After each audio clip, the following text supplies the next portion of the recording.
Daddy, where are you? Brittany, I'm in Phnom Penh at some restaurant. I love the soup here. And of course, you don't need black coffee. None of that fucking Starbucks. My breakfast. Coffee. Black coffee.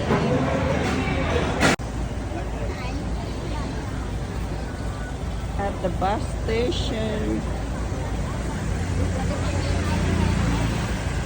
Good, thank you. Please fasten your seat belt. Okay, so មានតាមពាក់ខ្សែក្បាត់សុវត្ថិភាពផង Giant IB ឈ្មោះទៅកាន់ទីរួមខេត្តបាត់ដំបងបាទជំនួសមកឲ្យក្រុមហ៊ុន Giant IB ខ្ញុំបានក៏សូមថ្លែងអំណរគុណយ៉ាងជ្រាលជ្រៅបំផុតដែលលោកអ្នកបានជ្រើសយកសេវាកម្មយើងក្រុម Giant IB ជាដៃគូនៃការដំណើរនាវេលានេះ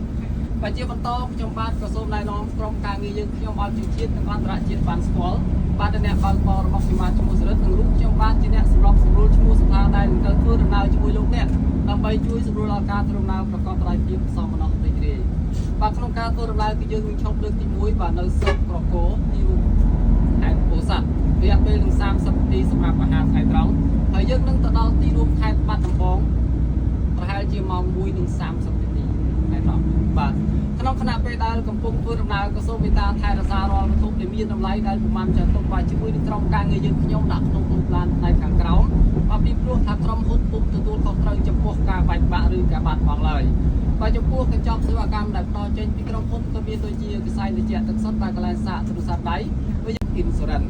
Okay, while about sleeping, please take care of personal belongings that are not kept with us in the bus compartment. Our company is not responsible for your loss. Yes, the Giant Ibis is named after Majestic.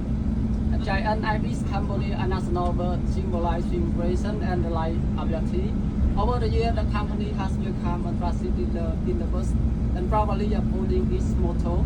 says reliable, responsible, reflecting our commitment, excellence in transportation. Okay, thank you. Ôi, có mấy bạn chưa mà